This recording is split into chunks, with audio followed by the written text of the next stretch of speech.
Bonjour et merci d'être venus aussi nombreux.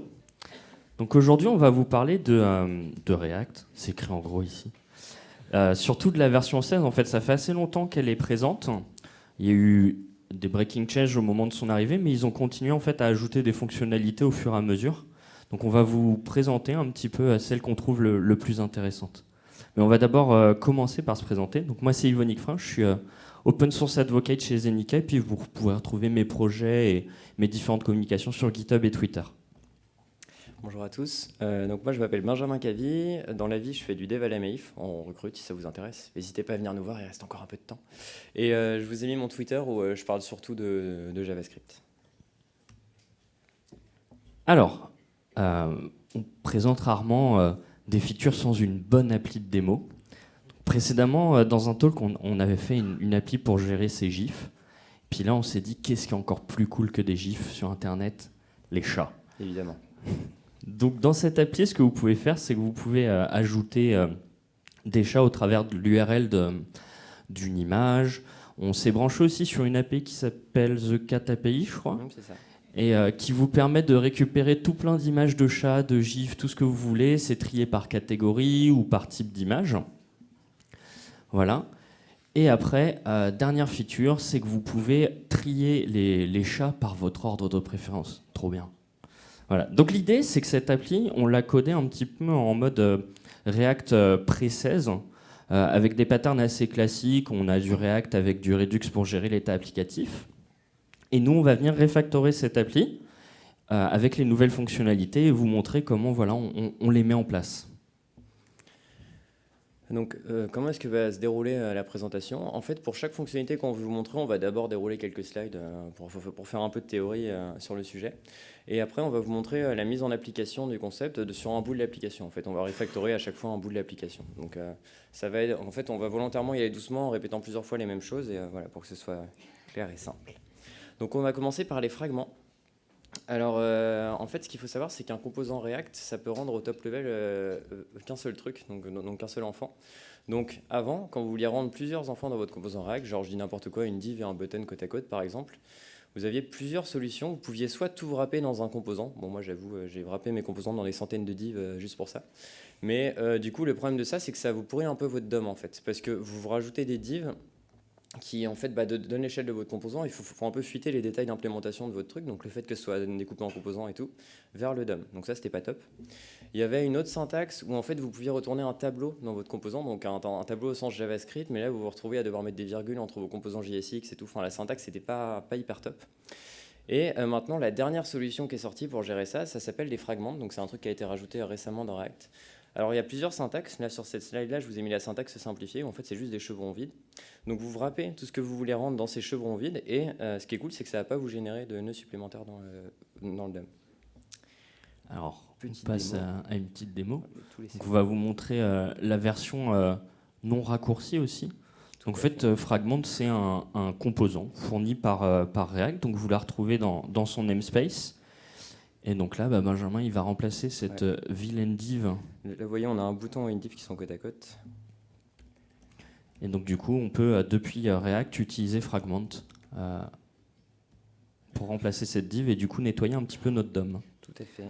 Et donc ça, c'est la version entre guillemets un petit peu verbeuse. Vous pouvez importer Fragment directement, c'est dans le namespace React, évidemment. Et donc vous avez la version raccourcie qui est comme ça. Tac. Voilà. Grosse démo, non? Alors, deuxième point. Alors là, c'est une fonctionnalité qui est arrivée aussi il y a déjà un petit peu quelques temps, mais qui est intéressante, même si elle est plutôt sur des cas un petit peu spécifiques. Alors, il faut savoir que souvent, on va avoir besoin de faire des choses comme des modals, des tooltips, des overlays. Et en fait, ce type de fonctionnalité est extrêmement dépendant du style des parents. Donc en fait, si on a besoin de faire ce type de fonctionnalité, le mieux c'est de les positionner tout en haut de l'arbre DOM. Sauf que des fois, en termes de logique métier, ça ne se justifie pas d'aller placer son composant tout en haut. Donc pour ça, ils ont rajouté ce qu'on appelle un portal. Donc ça fonctionne comme dans le jeu Portal 2, si vous voulez.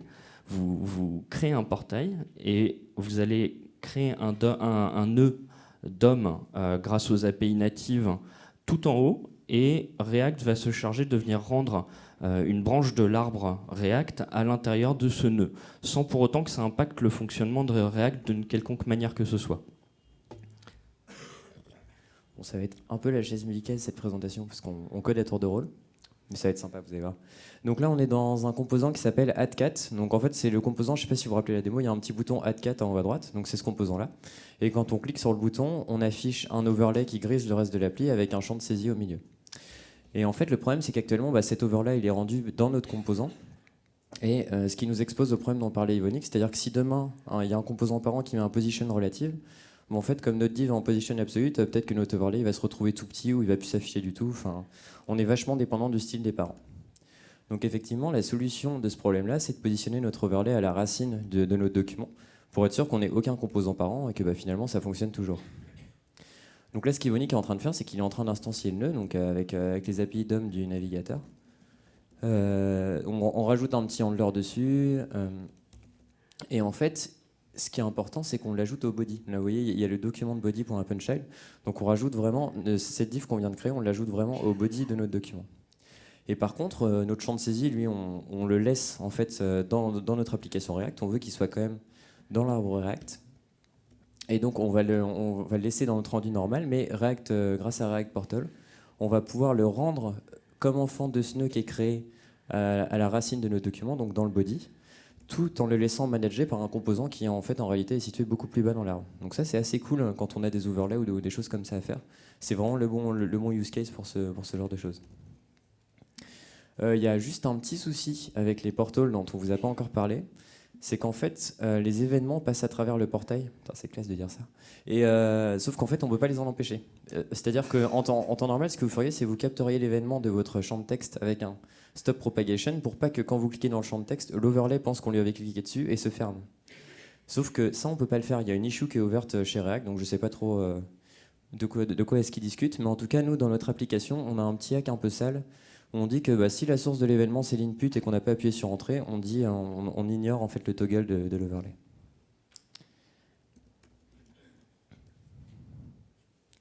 Impec.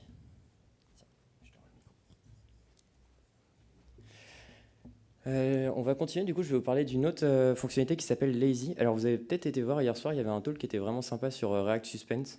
Bon, si vous avez été le voir, je suis désolé, vous n'allez pas apprendre grand chose, profitez-en pour faire une micro-sieste ou un truc. En fait, React Lazy, ça va être un truc qui va vous permettre de manipuler facilement des composants qui sont chargés dynamiquement. En fait, en JavaScript, maintenant, on peut faire une nouvelle utilisation du mot-clé import, c'est-à-dire qu'on peut l'utiliser comme fonction pour charger un fichier. Et en fait, cette fonction-là va nous retourner une promise qui va se résoudre quand le fichier sera chargé. Donc, ce n'est pas encore tout à fait dans le standard, je crois que c'est stage 3 ou quelque chose dans le genre. Et en fait, ça va permettre de faire du code splitting, parce que imaginons que vous avez une grosse appli avec une toute petite partie de votre appli, un composant qui est utilisé par 0,01% des gens. Bon, en fait, ce composant-là, vous n'allez pas forcément vouloir l'embarquer dans le bundle avec tout le reste du code de votre application. Vous allez vouloir qu'il soit chargé dynamiquement à la demande quand la personne va cliquer pour y accéder. Un autre bon use case pour ça, c'est de faire juste du code splitting par route de votre application pour charger à chaque fois juste le bundle de la route qui vous intéresse. Et donc en fait, React Lazy, ça va venir encapsuler donc, cette nouvelle fonctionnalité-là. Et ça va nous donner quelque chose qu'on va pouvoir manipuler en fait, comme n'importe quel composant React. Alors qu'en fait, c'est une promesse qui est en train de se résoudre et qui potentiellement va nous renvoyer un composant à la fin. Donc voilà, donc c'est assez sympathique. Ça permet finalement de ne pas trop se prendre la tête dans notre JSX. Et en fait, je vous montre un petit peu parce que le code de cette slide, il ne marche pas. Il pète une erreur. Parce qu'en fait, React nous force à avoir un composant suspense au-dessus de tous les composants qui sont chargés dynamiquement avec Lazy comme ça. Tout simplement pour nous forcer à afficher un placeholder si jamais il y a un peu de latence réseau ou que le composant met du temps à charger. Donc voilà, petite démo. Alors, donc ce que Benjamin là va faire, c'est tout simplement remplacer l'import classique JavaScript en un import qui utilise React Lazy. Donc React Lazy, tout simplement, c'est une méthode qui prend une fonction en premier paramètre qui doit retourner un import. Et coup de bol, la nouvelle import de JavaScript renvoie une promesse. Donc du coup, elle va pouvoir être résolue par React Lazy et du coup nous fournir le code du module. Donc là, ce qu'on va pouvoir constater, si on regarde dans l'application, c'est qu'on a une belle page blanche. Parce qu'il y a une erreur dans la console. Et alors pour le coup, elle est assez explicite, hein, ils ont fait ça bien. Il détecte qu'on a utilisé React Lazy sans venir wrapper avec Suspense et il nous explique exactement ce qu'il y a besoin de faire. Donc pas besoin de se tracasser la tête pour essayer de deviner qu'est-ce qui se passe. Donc là, Benjamin, ce qu'il va faire, c'est qu'il va venir wrapper le composant avec React Suspense et fournir un super message de chargement tout à fait inspiré à nos utilisateurs. C'est magnifique. Voilà. Vous pouvez admirer notre imagination. Et donc, là maintenant, si on retourne dans l'application pour voir ce qui se passe... Oh, on n'a pas vu notre message. Ouais, ça change rien du coup. Ouais. Donc on va tricher pour vous prouver que ça fonctionne bien. C'est qu'on va venir donc remplacer l'import de React Lazy par un set timeout de 3 secondes qui sera résolu à ce moment-là et qui va nous permettre de constater que cette fonctionnalité est bien utile. Hop. Tac, tac, tac. Hop là. Une parenthèse, deux parenthèses, trois parenthèses, on est bon. Et j'ai oublié de mettre... Les 3 secondes, bah oui. Donc là, si on regarde à nouveau, on a bien notre message loading qui s'affiche et au bout de 3 secondes, notre composant est chargé. Donc ça, c'est très utile. Alors, je pense par exemple à des générateurs en fait, de sites où ils vont avoir plusieurs pages avec à chaque fois un composant par page plutôt que de faire un bundle JavaScript avec l'ensemble des pages, on va pouvoir découper ça en plusieurs fichiers JavaScript et les charger que quand la page a été demandée. C'est surtout utile à l'heure actuelle où la plupart de la consultation web se fait sur mobile et parfois avec des connexions un peu lentes, on va éviter de charger toute l'appli, on va charger que ce qui est utilisé par l'utilisateur, surtout si par exemple il vient 99% du temps que sur la home page. Voilà. On va parler d'un autre truc que moi j'aime beaucoup, qui a été ajouté dans React 16 et qui s'appelle les error boundaries. Alors en fait, les error boundaries, ça consiste en l'ajout d'une méthode de lifecycle dans les composants React, donc qui s'appelle component did catch. Et en fait, c'est ce que ça fait, c'est que quand n'importe quel composant plus bas dans l'arbre, donc un espèce de composant enfant, petit enfant, tout ce que vous voulez, de votre composant va balancer une erreur, ce callback-là de votre composant va être rappelé et vous aurez l'occasion du coup d'exécuter du code pour essayer de rattraper et de pourquoi pas de prévoir une espèce de graceful degradation en fait de votre application, c'est-à-dire de limiter la propagation de l'erreur à seulement un domaine de votre application, afficher un petit message whoops something went wrong ou un truc dans ce genre là. Désolé pour l'accent. Et donc ça tombe bien, on a le bon use case pour vous le montrer. Alors donc si on va continuer avec Lazy, on va juste remplacer notre resolve par un reject et venir envoyer une erreur au cas où notre module n'a pas pu charger. Alors bien sûr ça fonctionne avec n'importe quel type d'erreur et pas uniquement avec Lazy. Là on le fait juste parce que c'est le cas qui est sous la main et du coup c'est bien pratique. Donc on a un message tout aussi inspiré que celui du chargement pour notre erreur. Et donc là ce que maintenant on va pouvoir constater, c'est qu'au bout de 3 secondes, il y a bien une erreur. Alors, faites pas attention à cet écran-là, c'est le overlay de Create App, c'est pas la vraie erreur. Donc en fait, si on la cache, on voit bien une page blanche parce que voilà, on a une erreur qui est venue mettre KO toute notre appli. Donc l'idée, c'est de résoudre ça et de cantonner cette erreur uniquement à la recherche de chat. Donc là, Benjamin, il va nous créer un composant error boundaries. Donc comme il l'expliquait un petit peu plus tôt, vraiment l'ajout, c'est cette méthode du cycle de vie qui s'appelle component did catch, qui va être appelée dès le moment où une erreur va être générée à l'intérieur du code des enfants de ce composant-là. Donc nous, ce qu'on va faire, c'est qu'on va stocker cette erreur dans l'état local du composant. Et au prochain rendu, s'il y a une erreur, on va décider d'effectuer un traitement spécifique. Alors pour le coup, on va juste afficher cette erreur. Sinon, on affiche classiquement toute la branche d'enfants de ce composant. Et donc là, on vient wrapper notre React Suspense avec notre Lazy Error Boundary. Et donc là, si Benjamin relance, on attend les 3 secondes patiemment. L'overlay de Create App, je vous ai prévenu, on l'enlève. Et là, on voit bien que notre erreur en fait, s'affiche uniquement dans la modale. Et on peut continuer à utiliser n'importe quelle autre fonctionnalité de notre application. Et c'est quand même un comportement en fait, qui est devenu assez classique de nos jours. Par exemple, si vous arrivez sur Netflix et que pour une raison X ou Y, votre liste de préférences est KO, vous avez quand même envie de pouvoir regarder le dernier épisode de Walking Dead. Voilà. Donc ça, c'est plutôt utile de nos jours. Donc là, on vous a montré ce mécanisme-là pour Lazy, mais évidemment, il y a des centaines d'autres use cases. Ça catch toutes les erreurs, pas celles qui sont liées à React Suspense ou React Lazy. Alors on va passer selon moi, une fonctionnalité qui là vient vraiment changer la donne en fait dans React, c'est la gestion du contexte. Alors vous me direz, il existait déjà une gestion du contexte. Sauf que cette API, elle était décrite comme expérimentale. La documentation n'était pas forcément très explicite et on se retrouvait vite à gérer en fait des cas à la marge assez compliqués à débugger. Alors, comme utilisateur de cette API, il y a le bien connu React Redux pour ceux qui en ont fait, avec la méthode connect. Et donc là, depuis un petit peu de temps, je dirais un peu plus de 6 mois, il y a cette nouvelle API contexte, donc qui repose sur le même pattern que React Redux, c'est-à-dire le pattern provider. Donc on a un composant en fait provider qui va nous être généré grâce à la fonction createContext, où on va venir wrapper en fait une branche de notre arbre React et venir donner une valeur qui sera injectée dans le contexte de cette branche et qu'ensuite on pourra récupérer grâce à un deuxième composant qui s'appelle consumer, où là on va venir lui donner à la place de ses enfants une fonction et cette fonction va se voir injecter le contexte en premier paramètre. Donc en fait, pour vous démontrer cette fonctionnalité-là, on va reprendre une idée que beaucoup de gens ont eue quand la nouvelle API Context est sortie, et qui n'est pas forcément une bonne idée, hein, spoiler, mais qui se sont dit, du coup maintenant qu'on a une gestion du contexte un petit peu globale à notre application, on n'a plus besoin de Redux, donc on dégage Redux et on le remplace par cette API de contexte-là. Donc là, c'est ce qu'on va vous montrer. Alors comment est-ce que ça va se dérouler? C'est qu'on a besoin d'un composant qui va instancier le contexte et mettre un provider pour le reste de l'application.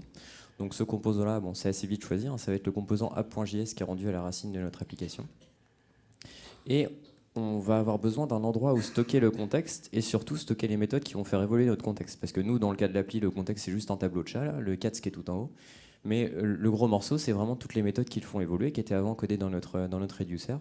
Et en fait, là, on les colle toutes dans le state de notre composant racine. Okay. Donc on se retrouve avec pas mal de choses dans le state de ce composant qu'on ne peut pas forcément avoir avec le composant lui-même, juste dans le but de pouvoir les passer à tous les enfants dans l'application. Donc après, bon, la prochaine chose à faire, c'est assez simple. Hein. Là, pour le coup, c'est juste d'instancier le contexte. Donc avec la fonction createContext. Alors on passe un paramètre à cette fonction, mais vous aurez assez rarement à vous en soucier. En fait, c'est la valeur du contexte que la personne qui le demande doit recevoir si vous n'avez pas instancié de provider de ce contexte-là plus haut dans l'application. Bon, c'est un use case un petit peu à la marge. Et du coup, maintenant, on va devoir importer ce contexte-là dans le composant app.js et instancier un producer. Donc là, actuellement, on a le producer de Redux, donc on va juste remplacer le producer de Redux dans notre méthode de rendu. Et il faut aussi qu'on précise une valeur à ce contexte-là. Et comme valeur, on va passer, entre guillemets, comme des gros salles, tout le state de notre composant app.js, parce qu'il y a tout ce dont on a besoin dedans. Maintenant, il va falloir aller modifier les enfants. En fait, pour les enfants, on a suivi un pattern qui est assez vieux en React, mais qui est pas trop mal. C'est le pattern presentational et container component. En fait, ce pattern-là, il dit que quand vous faites un composant, vous avez un composant presentational qui contient en fait votre JSX, donc qui s'occupe que du rendu et de la logique de votre composant, et un pattern container qui est un peu du ciment en fait, qui va vous servir à connecter ça à Redux ou éventuellement à d'autres choses dans votre application. Et là, la beauté du truc, c'est que nous, on va avoir besoin de modifier que la partie container. On va pas du tout aller mettre les mains dans le JSX ni rien. Et on va simplement, finalement remplacer la connexion à Redux par une connexion à notre contexte à nous. Il y a une autre syntaxe qui existe pour récupérer les informations du contexte, qui utilise des classes, où on définit un champ context type statique qui est égal au contexte et qui nous permet d'accéder à un this.contexte après. On ne l'utilise pas principalement parce qu'on préfère les functional components, on n'avait pas vraiment besoin d'avoir une classe ici. Et donc là, notre consumer nous permet de fournir un callback où on peut rendre du React dedans. Donc ce pattern-là s'appelle les render props pour ceux qui connaissent un peu. Et là, ce qu'on va faire, en fait, c'est qu'on va simplement filer un des éléments du state qui nous intéresse sans oublier d'importer React. Puisque maintenant, on fait du JSX dans notre container juste pour rendre ça. Donc voilà pour ce refactoring. Bon, si on en fait un peu le bilan, moi je ne suis pas forcément hyper convaincu par le truc parce qu'à la racine de l'appli, notre gestion de l'état est quand même devenue beaucoup plus complexe avec tout le state qu'on a mis dans app.js. On y reviendra un peu plus tard. Alors, ajout beaucoup plus récent là, qui a occupé les gens de la communauté React depuis fin décembre à peu près, c'est les hooks. Qui en a entendu parler du coup? Ouais, il y a une bonne moitié. Alors en fait, depuis que React existe, une des grosses problématiques, c'est d'être capable de réutiliser de la logique.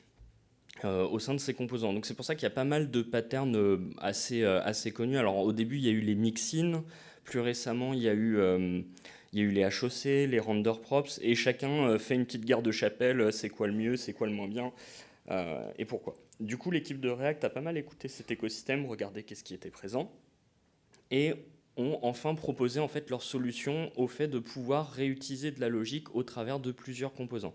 Et donc ça s'appelle les hooks. Alors les hooks, ça se base sur une convention de nommage. En fait, un hook, ça commence par le mot-clé use. Et à ce moment-là, React va être capable de détecter que c'est un hook et effectuer un traitement spécifique pour cette méthode-là. Et ils ont fourni des hooks par défaut qu'on va vous présenter. Mais du coup, vous pouvez facilement créer vous-même vos propres hooks. L'avantage des hooks par rapport à tout ce qui est render prop ou HOC, parce que vous me direz pourquoi est-ce qu'on passerait à ça, c'est que vous avez pu constater quand vous utilisez des add-ons du type React Perf ou choses comme ça, où vous pouvez voir l'arborescence de vos composants, ce qu'on appelle le wrapper L. Alors vous avez votre petit composant, et en fait vous allez vous retrouver avec 50 composants devant, avec des noms totalement abstraits, où vous savez des fois pas ce qu'ils font parce que chacun des HOC utilise lui-même des HOC. Et donc les hooks, eux, ne viennent pas du tout impacter la hiérarchie des composants. Donc vous pouvez continuer à lire facilement en fait votre markup à vous et pas celui des différentes librairies techniques que vous utilisez. Donc le premier qu'on va voir, hein, c'est useState. Alors useState, tout simplement, il va vous permettre d'utiliser un état local dans un functional component. Là où avant, vous aviez besoin de créer une classe pour venir déclarer une propriété state et venir travailler avec ça. Donc comment il fonctionne? C'est une fonction qui prend en premier paramètre l'état par défaut de votre state, et ça va vous retourner un couple. Donc ce couple, il est sous la forme d'un tableau où le premier élément, c'est l'état actuel de votre state, et le deuxième élément, c'est une méthode qui va vous permettre de venir mettre à jour ce state. Voilà, et avec le destructuring en JavaScript, on peut récupérer ça de manière plutôt élégante.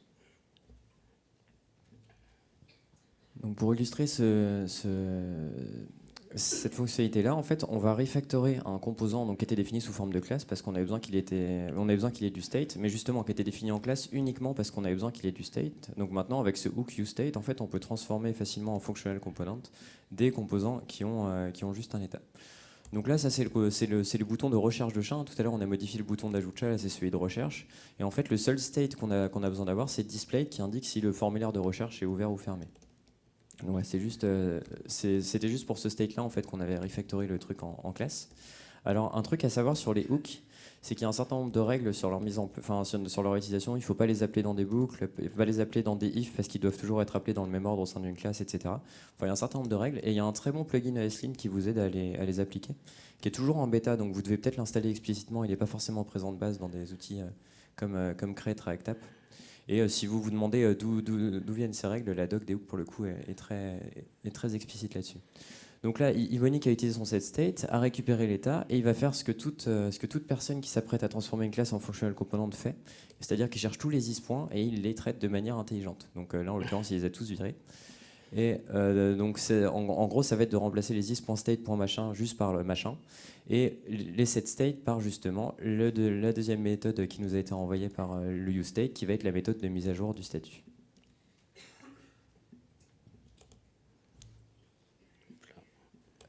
Ok, donc ça c'est tout bon. Et maintenant, je vais vous présenter un autre hook qui s'appelle useEffect.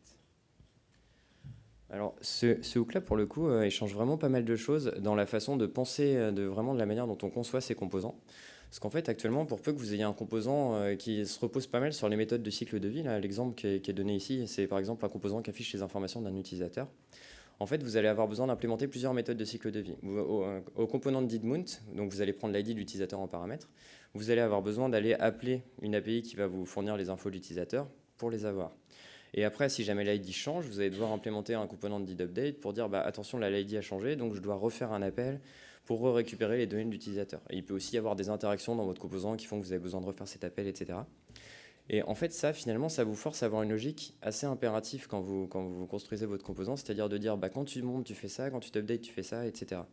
Et en fait, ce que useEffect propose, c'est une manière beaucoup plus déclarative de voir les choses. C'est-à-dire que là, on va déclarer en fait véritablement des effets de bord à nos composants. Donc là, par exemple, mon effet de bord, c'est de faire un appel réseau.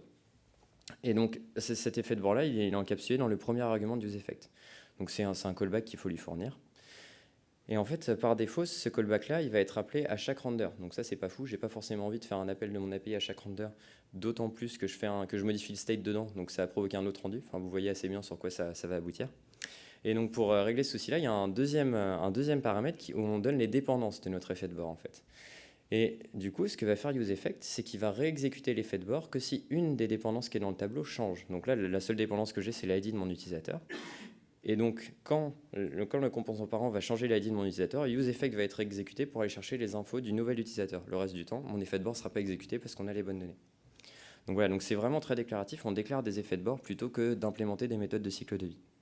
Donc ça change un peu la manière de voir les choses. Alors, Tout ça. donc là, on va partir sur un composant, n'ayez pas peur, qui est un petit peu volumineux. En fait, justement, il est volumineux par rapport à ce que Benjamin expliquait, qu'il a une logique assez pas si compliquée que ça, mais qui demande d'écrire pas mal de fonctions de cycle de vie.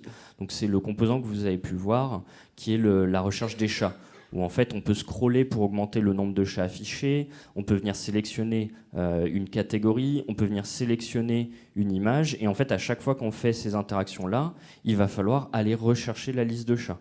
Donc quand les propriétés changent ou quand l'utilisateur fait une action, et il faut aussi le faire au chargement du composant. Donc voilà.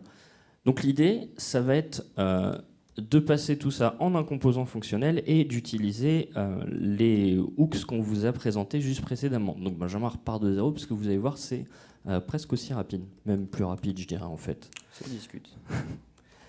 Donc là, ce qu'on va faire, c'est que d'abord, on va utiliser le useState qu'on vous a présenté juste avant et venir implémenter notre gestion de l'état local grâce à ça. Donc là, merci au dieu des snippets qui va nous faire gagner beaucoup de temps. Donc là, on retrouve en fait tous les éléments qui étaient dans notre state précédemment, qui sont à chaque fois présents avec la méthode qui permet de les mettre à jour. D'accord. Donc là, après, on va commencer à implémenter le premier effet de bord de notre composant, donc à savoir récupérer la liste des catégories au chargement du composant. Donc on va importer useState et useEffect pour ça. Et donc Benjamin va pouvoir aller récupérer le petit code qui va bien pour aller récupérer la liste des catégories. Hop là. D'où le fait de garder en commentaire le code, c'est utile. Alors, donc là, ce qu'on va faire, c'est qu'on va tout d'abord mettre à jour en fait ce petit fetch en utilisant les méthodes générées par le useState. Voilà. Et derrière, pour simuler en fait le fait qu'on est sur un component de didmount, on va venir renseigner le tableau, comme l'a expliqué Benjamin, mais vide, en expliquant qu'on n'a pas de dépendance. Donc cet effet de bord va être appelé une seule fois. Mais il faut vraiment le préciser parce que sinon, on tombe dans la boucle infinie de la mort. Voilà. Donc deuxième effet de bord, et là il est un petit peu plus compliqué, c'est la recherche de chaque. Donc comme on l'expliquait, il y avait 4 cas jusqu'à maintenant. Au moment où on charge notre composant, quand le nombre de chats affichés évolue et quand on change la catégorie sélectionnée ou le type d'image sélectionnée. Donc là le petit refacto pareil sur les méthodes du cycle de vie avec useState. Là je pense que vous commencez à voir où on veut en venir. Et donc là, c'est le deuxième paramètre du useEffect qui va devenir intéressant. Donc là, on va renseigner donc notre tableau, mais cette fois-ci, on va venir y insérer les variables qui vont venir redéclencher cet effet si elles viennent à évoluer dans le temps. Donc on va rajouter le nombre de chats affichés, la catégorie sélectionnée dans notre état local et le type d'image. Alors il y a un petit souci avec mon plugin ESLint, je ne sais pas ce qu'il fait. Parce que normalement, il m'indique justement les choses à ajouter. Je ne sais pas, je me suis peut-être planté quelque part. Et en gros, quand ça fonctionne correctement, vous pouvez vraiment poser votre cerveau à côté de vous et juste renseigner les dépendances qu'il vous dit, parce qu'il vous dit, dans ce useEffect-là, attention, tu utilises le paramètre limite, mais tu ne l'as pas déclaré en dépendance. Donc du coup, c'est vraiment une bonne aide pour éviter de recalculer ou ne pas recalculer l'effet alors qu'on le devrait. Et si je dis pas de bêtises, quand on oublie le deuxième paramètre, il nous prévient aussi qu'on risque d'être si dans on une fait boucle un infinie. state ou un truc du genre. Hop. Ok, et puis là, Là, on triche. Voilà, on triche. On va pas coder tout le body de notre composant, mais l'idée, voilà, c'est qu'on a mis à jour à chaque fois avec les useState. Et donc là, ce qui est intéressant avec ce qu'a fait Benjamin, c'est que là où avant on avait un petit peu un code spaghetti où on devait aller lire les différentes méthodes du cycle de vie pour s'y retrouver et comprendre exactement ce que faisait le composant, là c'est simple, on lit l'effet de bord et on a directement l'information de quand est-ce que cet effet de bord il va pouvoir être déclenché. Et du coup, on sépare mieux notre logique de notre affichage et on obtient un code beaucoup plus déclaratif. En fait, avant, dans cette méthode unchange-là, on changeait la catégorie sélectionnée et on relançait la recherche de chat derrière. En fait, pour dire relance la recherche de chat, j'ai mis à jour la catégorie. Maintenant, on a juste besoin de s'occuper de mettre à jour le state et avec notre effet, la recherche va se relancer toute seule. Voilà. Hop. Ok, encore un hook. Alors celui-là je l'aime beaucoup, moi UseEffect aussi je l'aimais bien, il ne faudrait pas qu'ils se sentent délaissés. Mais en fait UseReducer c'est vraiment un truc sympa à avoir quand le state d'un composant commence à devenir complexe. Donc ça permet vraiment de manipuler quand vous commencez à faire 5-6 useState dans votre composant, un peu comme ce que j'ai fait là. Du coup vous vous doutez de ce qu'on va vous démontrer après. Et ça vous permet d'exprimer les évolutions du state de votre composant sous forme de réduceur. Alors pour ceux qui ont fait du Redux, la notion de réduceur vous parle déjà. Et en fait, là, c'est exactement le même principe. C'est-à-dire qu'on va définir une fonction réduceur qui prend le state actuel de votre composant et une action donc, qui vise à le mettre à jour. Donc là, par exemple, l'exemple qu'on vous donne, c'est un compteur. Et vous avez deux types d'actions, increment ou décrément. Et on va s'en servir pour mettre à jour le state et retourner le nouvel état. Donc c'est vraiment exactement le même format de fonction. Sauf que cette fois-ci, le réduceur que vous déclarez, en fait, il est à l'échelle de votre composant. Alors, donc si on passe à la démo. Donc l'idée, c'est ce qu'eux, ils conseillent dans la documentation de React, c'est que dès qu'on commence à se retrouver avec des multiples states ou avec des états un petit peu imbriqués avec des structures complexes, l'idée, c'est de passer sur un use reducer. Donc là, Benjamin, il va implémenter le reducer, comme on le disait, qui est classiquement exactement la même signature de reducer attendue dans Redux. Donc là, vous imaginez que si vous voulez migrer, c'est tout de suite beaucoup plus facile. Et donc, on a pris le parti de faire exactement la même chose, donc d'utiliser des chaînes de caractères qu'on va stocker dans des constantes pour pouvoir identifier nos actions. Et après, à l'intérieur, on va avoir exactement comme c'était le cas, un reducer qui traite notre état de manière immutable en venant déstructurer le state et en venant mettre à jour les propriétés dont on a besoin à l'intérieur de cet état. Donc là, par exemple, quand on fait une recherche, on vient mettre un indicateur de recherche à true. Une fois qu'on récupère le résultat de la recherche, on le passe à false et on met à jour la liste de nos chats. Voilà, donc jusque-là, rien de très compliqué. Et donc maintenant, comment est-ce qu'on va utiliser ce reducer à l'intérieur de notre composant? Donc avec le hook que nous a présenté Benjamin, useReducer, qui prend en premier paramètre, devinez quoi, un reducer. Et en deuxième paramètre, donc, qui est obligatoire aussi, l'initial state, qui va représenter les valeurs par défaut à l'intérieur du state que gère ce reducer. Donc là, par exemple, on initialise nos chats avec un tableau vide et voilà tous les autres éléments qui sont présents à l'intérieur de ce state. Alors, il faut savoir qu'il prend un troisième paramètre, donc qui s'appelle l'initializer, qui est une méthode qui va être appelée au premier rendu en fait, où ce state va être initialisé. Là, vous allez pouvoir effectuer des actions type middleware ou choses comme ça.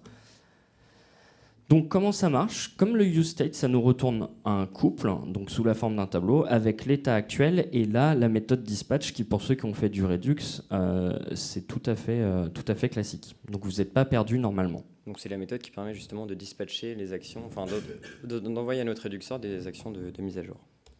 Et donc là, pour plus de facilité, on va déstructurer notre state pour récupérer les éléments, comme ça on n'a rien besoin de changer.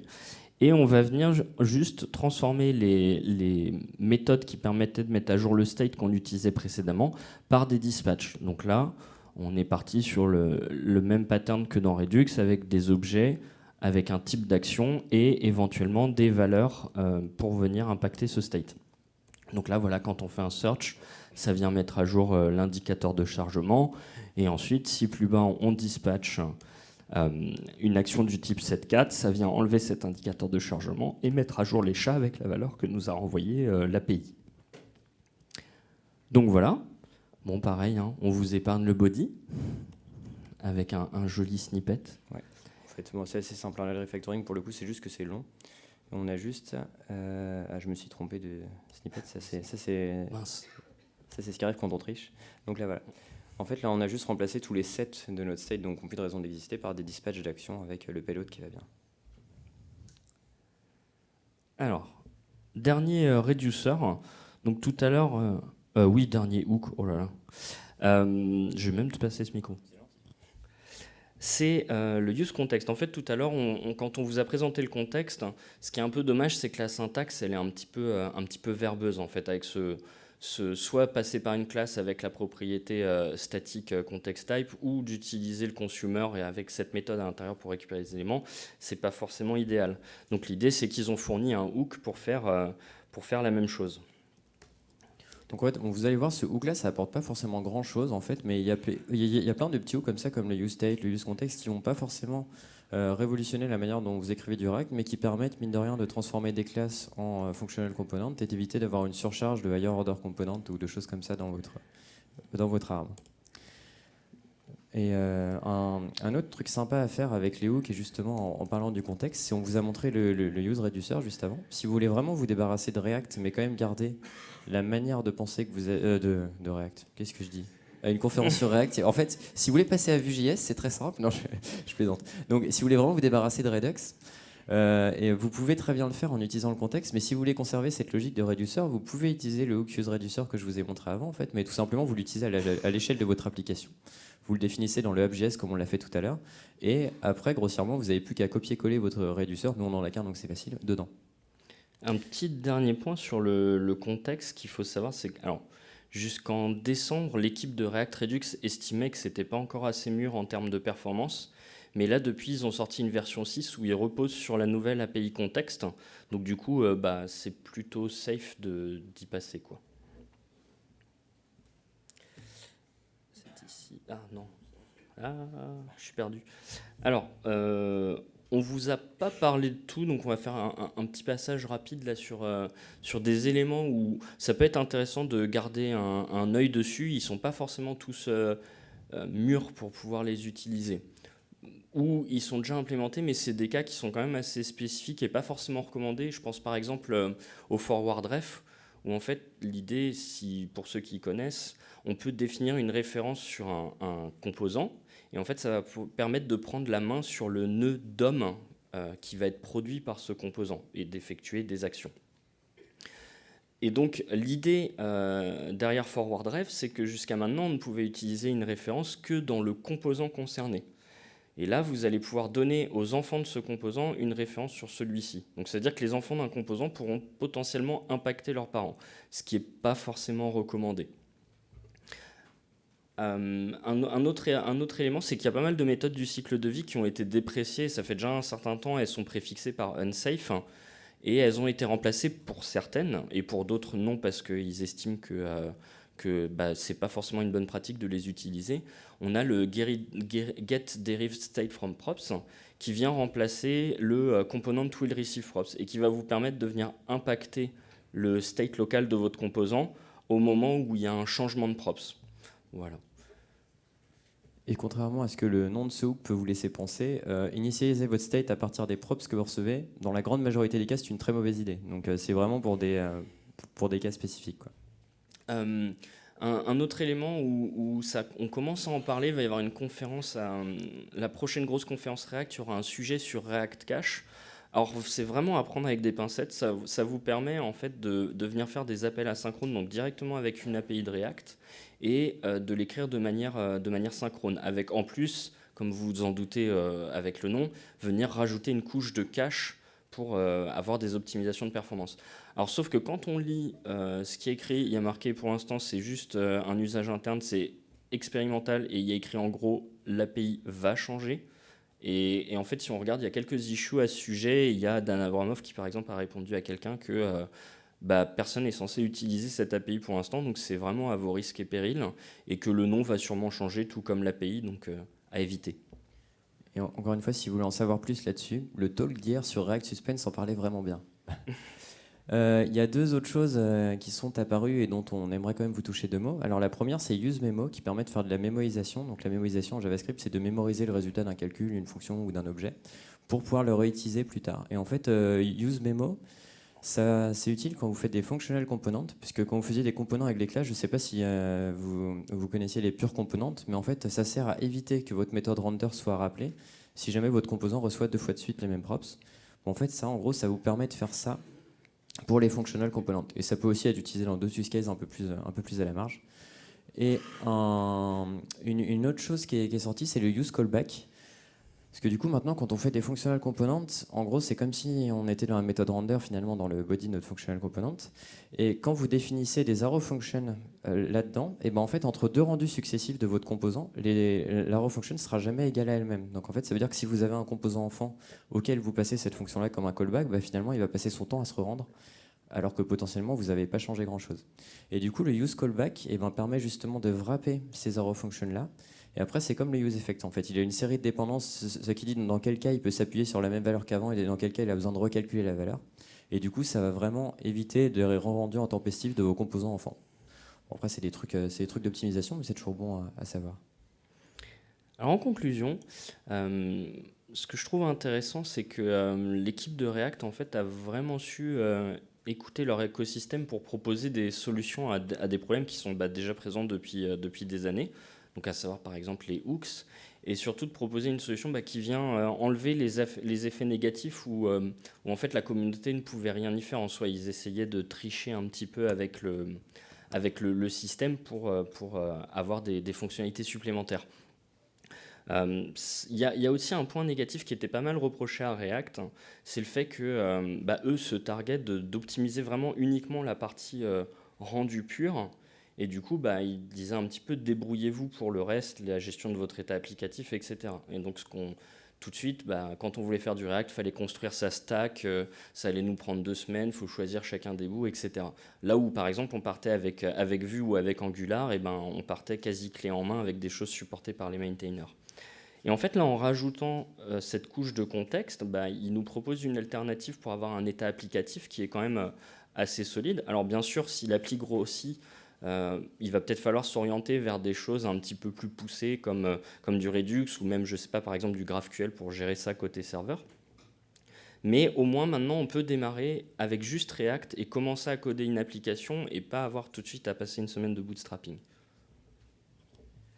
Moi, ce que j'ajouterais en conclusion, c'est qu'il faut vraiment un peu se méfier de la hype dans ces cas-là. Donc, je vous en ai déjà parlé un petit peu dans le cas du remplacement de Redux par le contexte. Il y a plein de gens qui se sont dit que c'était une bonne idée. Moi, je ne suis pas forcément persuadé que ce soit le premier truc que vous avez besoin de faire dans votre application, de dégager Redux pour le remplacer par le contexte. Ça risque de vous apporter quand même pas mal de problèmes pour remplacer un truc qui marche quand même raisonnablement bien, c'est-à-dire Redux. Et l'autre truc, c'est sur les hooks. Donc on a vu que les hooks, c'était bien, ça permettait de refactorer des classes en functional components, ça permet de penser ses composants différemment et tout. Mais ne vous précipitez pas à réécrire tous vos composants, et ça, la doc de React le dit très bien. Il n'y a pas d'intention pour l'instant de l'équipe de React de dégager les classes, déjà parce qu'elles sont encore nécessaires pour un certain nombre de use cases. Et même dans le futur, pour l'instant, ils ne prévoient pas de les retirer. Donc, c'est vraiment pas un impératif pour vous de réécrire tous vos composants en composants fonctionnels avec les hooks. Donc, c'est pas la peine de se précipiter dessus. Quelques pointeurs, du coup. On a parlé des hooks, c'est la hype des hooks, donc on a mis la doc vers les hooks. Je crois qu'il y a un talk sur les hooks un peu plus tard dans l'après-midi, si vous voulez en savoir plus. On a aussi mis un lien vers le très bon blog de Dan Abramov, donc qui est du coup un des développeurs de React. Alors, c'est des articles qui, à chaque fois, sont assez longs à lire. C'est de l'ordre de 20 minutes, 35 minutes, 40 minutes. Yvonique vous dirait que c'est trop long. Mais à chaque fois, on apprend beaucoup de choses dedans. Et c'est vraiment un bon moyen de descendre sous le capot. Il explique vraiment comment c'est fait les hooks sous le capot, pourquoi il y a toutes ces règles sur l'utilisation des hooks. Il y a même un très bon article qui explique, en gros, comment marche React en 1 heure de lecture. Donc, c'est quand même assez intéressant. On vous a mis un petit repo. Là, je ne sais pas si vous connaissez le principe des repos Awesome. C'est des repos qui regroupent plein de liens bien, de librairies, d'articles de blog, etc. sur un sujet donné. Donc là, on vous a mis celui sur les hooks. Et vous verrez qu'il y a déjà plein de gens qui ont écrit plein de custom hooks, donc des hooks qu'on peut écrire soi-même pour plein de use cases que vous avez peut-être. Et enfin, on vous a mis le lien de l'appli qu'on vous a présenté. Si jamais vous adorez les chats, n'hésitez pas. Merci beaucoup Merci pour votre attention.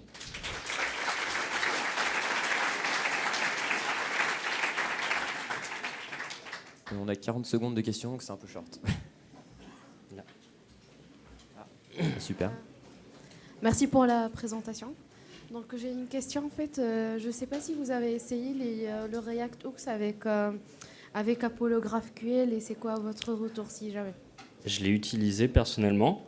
Alors c'est encore en bêta, hein, et ça fait même pas encore partie de l'organisation d'Apollo. C'est quelqu'un qui l'a fait à part, mais ça fonctionne. Nous, on l'a utilisé directement sur des composants. Il n'y a pas de souci, mais à faire attention quand même parce que c'est pas encore supporté par la communauté React, enfin React Apollo, pardon. Merci pour ta réponse. Juste une autre question, enfin vite fait, qui est reliée. Donc, par exemple, si j'ai mon projet qui est déjà configuré avec Apollo GraphQL et des composants, enfin, j'ai pas utilisé Hooks.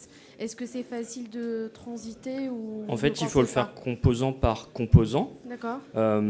Parce que, alors nous justement, on a une appli où on a plusieurs manières d'appeler GraphQL. On l'a fait aussi bien directement avec des queries qu'avec un HOC qui nous permettait d'appeler Apollo. Et on a commencé là récemment à utiliser les hooks d'Apollo pour récupérer ça. Donc il suffit de le faire composant par composant tranquillement. De rien. Bonne fin de conférence.